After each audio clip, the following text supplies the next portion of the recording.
విపరీతమైన మార్పులు తీసుకొచ్చే అవకాశం ఉంది.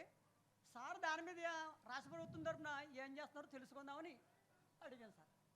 చాలా సంతోషం. మా తమ్ముడు ఒకటి అడిగాడు. ఒకప్పుడు సెల్ ఫోన్ అంటే అందరూ నవ్వారు, అవునా కాదా? జ్ఞాపకం ఉందా మీకు? 25 ఏళ్లకు మునుపు నేను సెల్ ఫోన్ గురించి మాట్లాడాను. అప్పుడు రాజశేఖరుడు ఉండేవాడు. నన్ను అన్నాడు, సెల్ ఫోన్ ఏంటి భోజనం పెడుతుందని.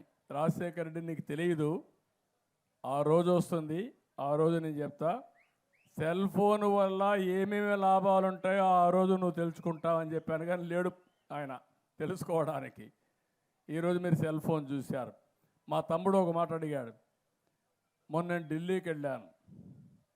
మన మంత్రి రామ్మోహన్ నాయుడు ఉన్నాడు. ఆయన సెంట్రల్లో సివిల్ ఏవియేషన్ మంత్రి. ఆయన దగ్గరనే డ్రోన్స్ అన్నీ కూడా ఆయన ఆధ్వర్యంలో ఉన్నాయి. ఇప్పుడు 3 విషయాలు మీరు గుర్తుపెట్టుకోవాలి. ఇప్పుడు నేను సెల్ ఫోన్ చెప్పాను మీకు. సెల్ ఫోన్ ఎత్తుకొని మీ ఆరోగ్య విషయాలు కూడా మీరు చూసుకుంటూ ఉండొచ్చు.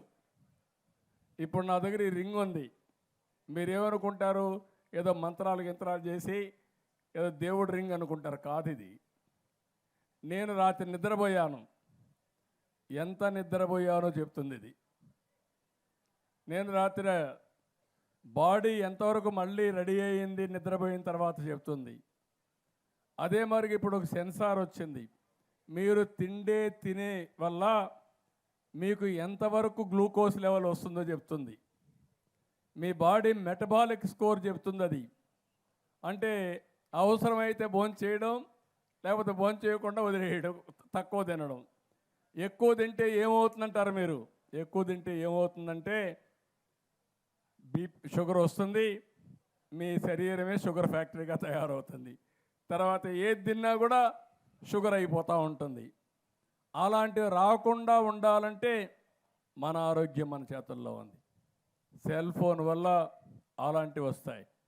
ఇంకొక పక్క చెప్పాను, మీ పొలాన్ని దగ్గరికి వెళ్ళి నేరుగా సెల్ ఫోన్లో ఒక యాప్ డౌన్లోడ్ చేసుకుని తద్వారా నేరుగా మీ పొలంలో పెస్ట్ వచ్చిందా లేదా మీరే చూసుకునే పరిస్థితి వస్తుంది. ఇవి సెల్ ఫోన్ వల్ల చాలా యాప్లు వచ్చేస్తున్నాయి. అలాంటి యాప్లన్నీ పెట్టుకుంటే ఇక్కడ మీరు చూపిస్తే క్లౌడ్కి వెళ్ళిపోయి అక్కడి నుంచి మొత్తం అనలైజ్ చేసి ఇప్పుడు మీరు ఒక ఫోన్లో మీరు చూస్తే చాట్ జీపీటీ వచ్చింది. మీకు తెలియకపోవచ్చు విషయాలు. అందులో మీరు ఒక్క మాట వాడితే దేశ రాజధాని ఏదంటే అది చెప్పేస్తుంది. ఈ 90 రోజుల్లో ముఖ్యమంత్రి చంద్రబాబు నాయుడు ఏం పనులు చేశాడో చెప్పమంటే అది మొత్తం మీకు చెప్పేసే పరిస్థితికి వస్తుంది. అంటే ఒక టెక్నాలజీ ఎంత వచ్చేసిందంటే మీరు గుర్తుపెట్టుకోవాలి. ఇలాంటి చాలా వచ్చేస్తున్నాయి. ఒకప్పుడు ఐటీ, ఇప్పుడు ఆర్టిఫిషియల్ ఇంటెలిజెన్స్. అంటే ఈరోజు డేటా పెట్టితే ప్రతి ఒక్క విషయాన్ని నెక్స్ట్ ఏం జరగబోతుందో, ఎలాంటి విషయాలు ఉన్నాయో చెప్పే పరిస్థితికి వస్తుంది. ఇప్పుడు కెమెరాలు ఉన్నాయి. మా తమ్ముడు చెప్తున్నా, మనం కెమెరాలన్నీ పెడుతున్నాం. 14,000 కెమెరాలు పెట్టాను నేను. ఆ కెమెరా ద్వారా ఎవరైనా రోడ్లో రాంగ్ సైడ్ పోతే ఇది ఐడెంటిఫై చేసేస్తుంది. అదే మరి రాంగ్ పార్కింగ్ చేస్తే రికార్డ్ చేస్తుంది. రోడ్లో ఎక్కడ గుంతలు పడితే రికార్డ్ చేస్తుంది. సీటు బెల్ట్ పెట్టుకోకపోతే అది రికార్డ్ చేసేస్తుంది. స్పీడ్ ఎక్కువ పోయి యాక్సిడెంట్లు అవుతా ఉంటే ఎక్కడికక్కడ రికార్డ్ చేసి మిమ్మల్ని ఎక్కడ నిలబెట్టక్కర్లేదు, ఫైన్ వేసి మీ ఇంటికి పంపించి ఒకటేసారి. అది కూడా మీరు కట్టకపోతే ఆటోమేటిక్గా రోడ్డు మీదకి వస్తాను ఆ వెహికల్ని సీజ్ చేసే అవకాశాలు ఉంటాయి. అంటే నేను ఒక్క విషయం కాదు, అది ఆ విధంగా దొంగలు ఎవరైనా నోటబుల్ క్రిమినల్స్ ఉంటారు, రౌడీ షీటర్స్ ఉంటారు, వాళ్ళ అన్ని కంప్యూటర్లో ఉంటాయి. ఆయన ఎక్కడన్నా షాప్లో పోతే ఆ షాప్లోకి వచ్చారని పోలీసులు తెలిసిపోతుంది. అక్కడి నుంచి రోడ్డు మీదకి వస్తే ఎక్కడున్నాడో చూస్తానే ఐడెంటిఫై చేస్తుంది. తద్వారా పోలీసు వ్యవస్థ కూడా, ఇంతమంది పోలీసులు అవసరం లేదు, అందుకే చెప్తా ఉంటా పోలీసులకు కూడా, పోలీసులు స్మార్ట్గా పనిచేసే పరిస్థితి రావాలి. విజిబుల్ పోలీసింగ్ ఉండాలి, ఇన్విజిబుల్ పోలీసులు ఉండాలి. ఇప్పుడు అందుకే ఆ తమ్ముడు చెప్పినట్టు డ్రోన్స్ వచ్చాయి. డ్రోన్స్ ఏం చేస్తున్నాయంటే హాస్పిటల్కు మందు కావాలంటే జిల్లా హాస్పిటల్ నుంచి ప్రైమరీ హెల్త్ సెంటర్కి డ్రోన్లో వచ్చి ఇచ్చేసి వెళ్ళిపోతుంది. అదే మరి మీ పొలంలో పంటలో ఎక్కడన్నా పెస్ట్ ఉంటే నేరుగా పోయి చూస్తుంది. అది చూసి ఫలాంది ఇక్కడనే ఉంది చెప్తుంది.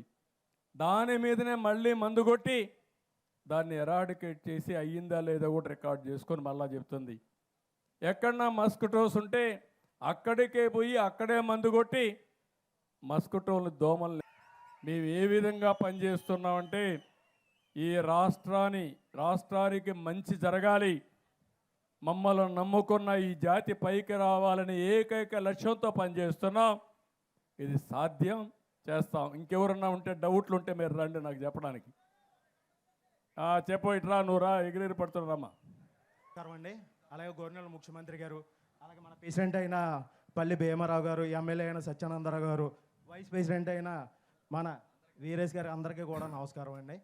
మన ఊరికి ముఖ్యంగా కావాల్సింది ఆడబిడ్డలందరికీ కూడా ఒక పని చేయడానికి ఒక ఫ్యాక్టరీ కావాలి సార్. ఎందుకంటే ఇక్కడి నుంచి కండవిల్లి వెళ్తున్నారు సార్, ఒక 4-5 గంటల జర్నీ చేయాలి సార్. 8 గంటల నుంచునే పని చేస్తారండి కండవిల్లి ఫ్యాక్టరీలో సార్, దూది ఫ్యాక్టరీ సార్. దానివల్ల ఇక్కడ ఆడవాళ్ళందరికీ కూడా వద్దు ఆ పని చేయొద్దు, ఆ పని చేయొద్దు. నిలబడుకో, ఈ పక్క వచ్చాను, ఈ పక్కన ఉండే చెప్పని ఆయన చెప్పని సార్. చెప్తాం. ఆడవాళ్ళందరికీ కూడా సార్ ఊపిరితిత్తులో చాలా కంప్లైంట్ సార్. వీళ్ళకి చెప్పడం లేదు కానీ ముసలి వాళ్ళ దగ్గర నుంచి ఇక్కడ ఉన్న అమ్మాయిలు 10th క్లాస్ చదివిన సరైన ఉద్యోగాలు లేవు సార్. ఉద్యోగాలు లేక కండవిల్లి ఫ్యాక్టరీలో నానా ఇబ్బందులు పడుతున్నారు సార్. మా ఊరు వాడవాళ్ళు కానీ కొత్తపేట వానపల్లి గ్రామ పంచాయతీలో ఉన్న వాళ్ళందరూ కూడా నరకం అనిపిస్తున్నారు సార్. ఇక్కడ నుంచి 3 షిఫ్ట్లు సార్. ఎలా అంటే పొద్దున్నే 4 గంటలకు లేచి 6 గంటలకు బస్సు ఎక్కాలి సార్. 6 గంటలకు వెళ్తే అక్కడికి వెళ్ళేటప్పటికి 7-8 అవుతుంది సార్. 8 గంటల నుంచి మళ్ళీ తిరిగి వచ్చే వరకు కూడా నుంచునే పని చేయాలి. ఇక్కడ ఉన్న ఆడవాళ్ళందరూ కూడా అదే పరిస్థితి. అలాగే మా రైతన్నలు సార్, ముఖ్యంగా మా గోదావరి నియోజకవర్గానికి వెన్నుముక్క అయినటువంటి రైతన్నలందరూ కూడా గోదావరి వస్తే నిజంగా ఎంత నాశనం అవుతున్నారంటే ఏ ప్రభుత్వం ఈ 5 సంవత్సరాల్లో కూడా ఏ ప్రభుత్వం పట్టించుకోలేదు. వైఎస్ఆర్సీపీ ప్రభుత్వం మా గోదావరి దగ్గర నుంచి వీడియోలు మీరు చూసారో లేదో తెలియదు సార్. ఇక్కడ వరకు కూడా మునిగిపోయి నరకం అనిపించారు సార్. ఎందుకంటే మాది కిల్లికొట్ట అక్కడే సార్, ఏడుకొట్ట మీద. మా గోదావరి రైతులందరూ కూడా మా దగ్గరకు వస్తారు కాబట్టి చెప్తున్నాను.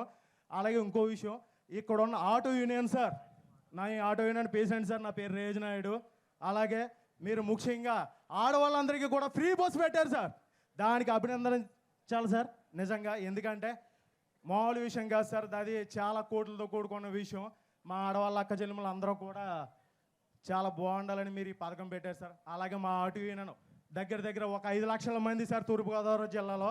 5 లక్షల మందికి కూడా మీరు ఏదోలాగా, ఎందుకంటే మామూలుగా ఏదో 10th ఫెయిల్ అయ్యో లేకపోతే ఏదో చేసో కాదు సార్. ఖచ్చితంగా డిగ్రీ చదువుకున్న వాళ్ళు కూడా ఆటో తోలుకుంటున్నారు సార్. అలాగే ఇక్కడ జరిగిన ఒక 5 సంవత్సరాలు మీకు నరకం చూపెడతాను సార్. నిజంగా ఈ 5 నిమిషం 5 సంవత్సరాలు నరకం చూపెడతాను సార్. 5 సంవత్సరాలు నరకం చూపించారు సార్. ఏమండి ఇక్కడ ఉన్న జనసేన కార్యకర్తలు కానీ, జనసేన అభిమానులు కానీ, తెలుగుదేశం కార్యకర్తలు కానీ, తెలుగుదేశం అభిమానులు కానీ, మీరు చెప్పారు కదా సార్ అక్కడ ఎంతమంది మీద కేసులు ఉన్నాయని. ఇక్కడ ఉన్న వాళ్ళ దగ్గర యువత, కాపు యువత కానీ, బీసీ యువత కానీ, ఎస్సీ యువత కానీ, మొత్తం యువత అందరి మీద కూడా చాలామంది కేసులు ఉన్నాయి సార్. అది గవర్నర్ సత్యానందరావు గారికి కానీ, అలాగే వీరేష్ గారికి కానీ అందరికీ తెలుసు సార్. అలాగే ఆ కేసుల దగ్గర నుంచి కూడా మీరు మా వాళ్ళందరినీ కూడా వినిపించాలని కోరుకుంటున్నాం సార్. ఇప్పుడు నేను అడిగిందని చెప్పను. ఒక సెకండ్, ఏది ఏం పెట్టాలో పార్క్ సార్. ఎందుకంటే మా పల్లెలమ్మకు ఇంకో పేరు సార్, ప్రకృతి మాత అండి.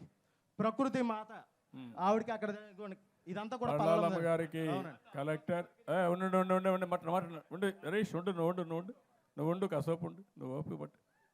స్పెన్నింగ్ తెలుసా చాలా ఇబ్బంది పడుతుంది సార్. చాలా మందికి ఊపిరితిత్తులు కంప్లైంట్ ఉంది సార్. అలాగే వచ్చి కూర్చున్నారే కానీ అందరికీ దగ్గు ఆయాసం చాలా ఉంది సార్. ఇప్పుడు వాళ్ళందరికీ మనం ఏం చేయగలుగుతాం, ఒక యాక్షన్ ప్లాన్ తయారు చేస్తే ఈ ఊర్లో ఉండే ఆడవాళ్ళందరికీ ఇక్కడనే ఉపాధి కల్పించేదానికి ఏం చేయగలుగుతామో దాన్ని కూడా వర్కౌట్ చేద్దాం. అది కూడా చేసి ఇది ముందుకు తీసుకెళ్దాం. రెండోది ఆర్టీసీ డ్రైవర్లు కూడా ఆదుకుంటాం తమ్ముడు. మా ఆడబిడ్డలకి ఆర్టీసీ కాదు ఆటో డ్రైవర్లను ఆదుకుంటాం. ఆడబిడ్డలకి ఉచిత బస్సు సౌకర్యం ఇచ్చినప్పుడు ఏదైతే ఆటో డ్రైవర్లు ఉన్నారో మీరు కూడా చదువుకుని ఉన్నారు, మొన్న మీరు కూడా మాకే ఓట్లు వేశారు, మిమ్మల్ని కూడా ఎట్లా ఆదుకోవాలని ఆదుకోవడం కోసం ప్రయత్నం చేస్తున్నా. తప్పకుండా మీకు న్యాయం చేస్తానని హామీ ఇస్తున్నా. ఒక ఆటో ఏం చదువుకున్నానమ్మా? ఏం చదువుకున్నావు? నాది ఇంటర్ అయింది సార్, ఆటో అయ్యింది సార్, నాది auto union leader sir. Auto union leader. But inter అయింది, సామాజిక స్పృహ ఉంది, అంటే 10 మందికి ఏదో మంచి జరగాలని తాపత్రయం ఉంది. 3 సూచనలు ఇచ్చాడు, 3 కూడా అందరూ వద్దు వద్దు అంటున్నారు. మా హరీష్ అయితే చాలు చాలు అంటున్నాడు. చాలు చాలు కాదయా, నీకు ఓపిక ఉండాలా, హ్యూమన్ యాంగిల్ ఉండాలా, మీరందరూ లీడర్లు మారాలా, మారి ప్రజలతో మమేకం కావాలి. 5 నిమిషాలు లేట్ అయితే కొంపలేం కూలిపోగానే ప్రజలు చెప్పింది విని ఆ సమస్యను పరిష్కారం చేసే దిశగా మీరు పనిచేయాలి, అడ్మినిస్ట్రేషన్ పనిచేయాలి. మీరే కాకుండా నీ ఆటో ఏంటి తమ్ముడు, ఇప్పుడు నీ ఆటో డీజిల్ ఆటోనా లేకపోతే పెట్రోలా? Diesel auto sir. ఇప్పుడు ఏ రోడ్లు, అన్ని మంచి రోడ్లు అనేవి లేదు సార్, ఎక్కడికక్కడ గోతుకులు, మీకు తెలియదేమో సార్. మా అన్ని సత్యనందర గారిని అడగండి సార్. ఇప్పుడు నీ దగ్గర నేను హాస్పిటల్ తీసుకెళ్ళకుండా డెలివరీ అయిపోయింది సార్. ఎలక్ట్రికల్ ఆటో ఇప్పిస్తే నువ్వు దాంతో తక్కువ ఇది చేసుకోగలుగుతావా? పోతుంది ఇప్పుడు, అంటే గోతులు ఎక్కువ ఉంటే. గోతులు ఎక్కువ ఉంటే ప్రాబ్లమ్స్ ఎక్కువ వస్తాయి సార్ ఎలక్ట్రిక్ ఆటో. ఇది అయిపోయి మళ్ళీ నీతో మాట్లాడతాను, నీకేం చేయాలో చూస్తాను. ఓకే, నీతి నిజాయం బాలేదని చెప్పాడు ఈయన సూర్యనారాయణ పోలిశెట్టి వెంకట సత్యనారాయణ, వీర వెంకట సత్యనారాయణ, ఇక్కడే చల్లపల్లి. ఈ ఊరు కదమ్మా? ఓకే ఓకే అమ్మ. ఇప్పుడు అతనికి ఇబ్బంది ఉంది, ఒక 50,000 రూపాయలు ఆర్థిక సహాయం చేస్తాం. ఏం కావాలమ్మా, నీకేం కావాలని అడుగుతున్నావు? ఇప్పుడు ఏం చేయాలి దానికి? ఏం కావాలి? అదే ఏం చేస్తే అవుతుంది, ఏం చేయాలి?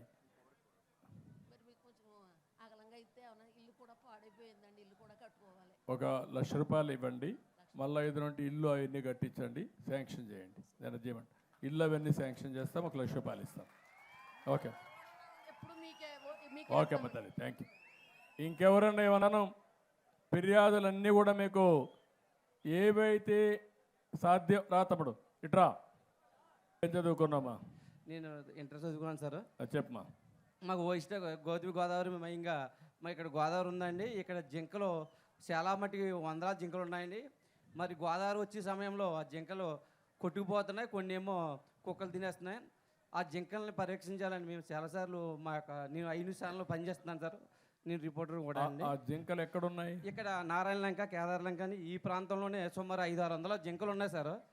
కృష్ణ జింకలు అండి, మన జాతి సింహం సార్. కృష్ణ జింకలు సార్.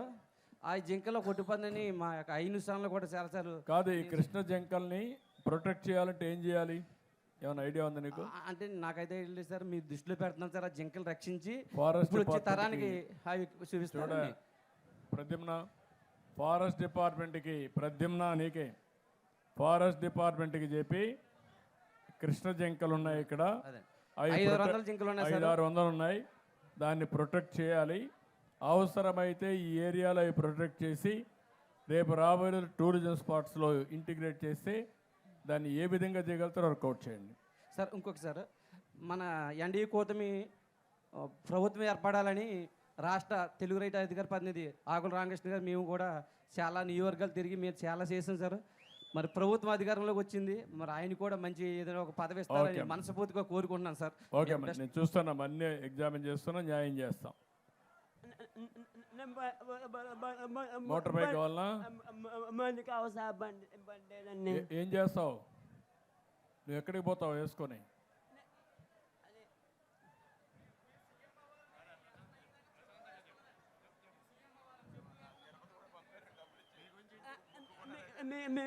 మీ ఉంచి సీఎం అవ్వని కోరుకున్నా సార్. నేను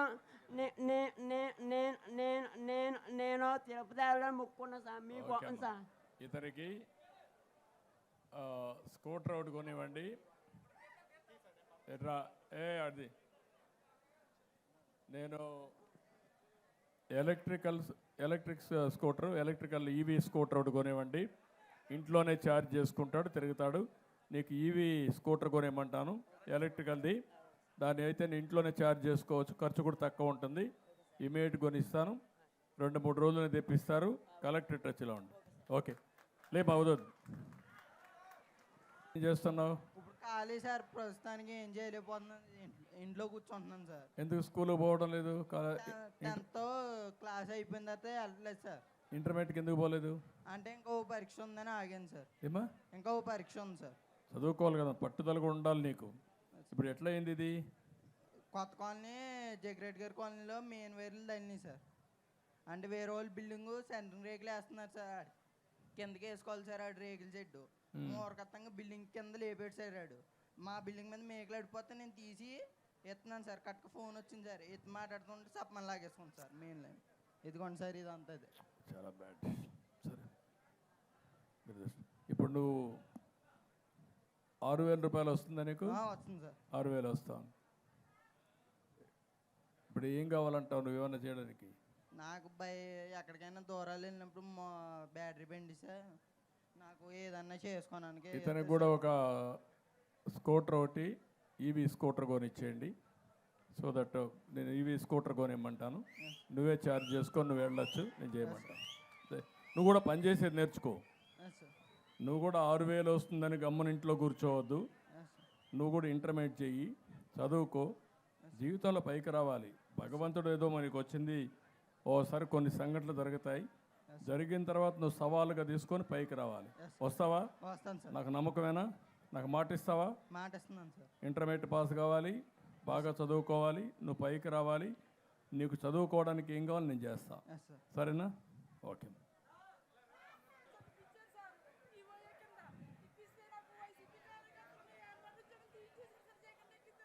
ఏం ఉద్యోగం అమ్మా? అది చేద్దాం, చేద్దాం, చేద్దాం. ఏమి ఇమ్మంటాం? వద్దాం వద్దాం వద్దమ్మా, వద్దాం. పర్లే పర్లే పర్లే, మాట్లాడదు మాట్లాడదు మాట్లాడదు మాట్లాడదు. ఓకే అమ్మా, ఓకే. అందరికీ ఉండము ఉండము ఉండము ఉండము ఉండే ఉండు. అందరికీ విజ్ఞప్తి, నేను వచ్చినప్పుడు మీరంతా కూడా స్ఫూర్తిదాయకంగా అందరూ ముందుకొచ్చి చాలా విషయాలు చెప్పారు. కానీ ఇప్పుడు ఒకరిద్దరు వ్యక్తిగత సమస్యలు ఉన్న నోటీస్ ఇచ్చారు, కొన్ని పిటిషన్లు కూడా ఇచ్చారు, ఫిర్యాదులు చేశారు. అన్నీ కూడా పరిష్కారం చేయడానికి అన్ని విధాల ప్రయత్నం చేస్తాం. ఈ గ్రామ సభ ద్వారా ఇప్పటికైతే మీరందరూ ఒక 10 కోట్ల రూపాయల పనులన్నీ ప్రారంభించబోతున్నాం. గ్రామంలో ప్రతి ఒక్క ఇంటికి కరెంటు కానీ, ఇల్లు కానీ, ఇంటి జాగా కానీ, మరుగుదొడ్డి కానీ, లేకపోతే మీకు కావాల్సిన వంట గ్యాస్ కానీ ఇచ్చే బాధ్యత మాది, అది చేస్తాం. ఇంకొక గ్రామ అవసరాలు కూడా తీరుస్తాం. ఇక్కడి నుంచి కనెక్టివిటీ కూడా ఏం చేయాలో అన్నీ ఆలోచిస్తాం. అయితే ఇక్కడ కావాల్సింది మీరు పైకి రావడానికి, మీ ఆదాయం పెరగడానికి, ఇక్కడ పనులు చేసుకోవడం, పక్క గ్రామాల్లోకి పోయి పనులు చేయడమే కాకుండా మీ గ్రామంలోనే ఉండి 10,000 జనాభా కాబట్టి ఇది ఒక అభివృద్ధి కేంద్రంగా తయారు చేసి మీరు పైకి రావడానికి ఏమేం చేయగలుగుతారో ఆలోచించండి. నేను కూడా ఆలోచిస్తా, ఒక ప్రణాళిక తయారు చేస్తా.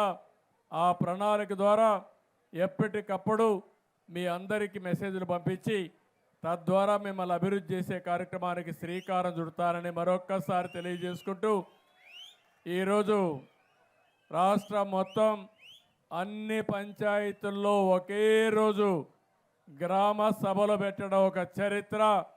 ఇలాంటి ఒక మంచి కార్యక్రమాన్ని ప్రారంభించినటువంటి పవన్ కళ్యాణ్ గారిని కూడా మనస్ఫూర్తిగా అభినందిస్తూ, ఈ ప్రభుత్వం పేదల ప్రభుత్వం, పేదల కోసమే పనిచేస్తాం, పేదల కోసం నిరంతరం శ్రమపడతాం. మిమ్మల్ని అన్ని విధాల ఆర్థికంగా, సామాజికంగా పైకి తీసుకొచ్చే వరకు మీకు అండగా ఉంటామని మరొక్కసారి తెలియజేసుకుంటూ, ఈ గ్రామ సభ చూశాను, మీలో పట్టుదల ఉంది, చేయాలనే తపన ఉంది, అదే సమయంలో పైకి రావాలనే ఆలోచన ఉంది. ఇది ఒక శుభ పరిణామం. అలాంటి మంచి కార్యక్రమానికి నాంది పలికిన మిమ్మల్ని అందరినీ పేరు పేరున అభినందిస్తూ అందరికీ నమస్కారాలు. జై హింద్, జై జన్మభూమి.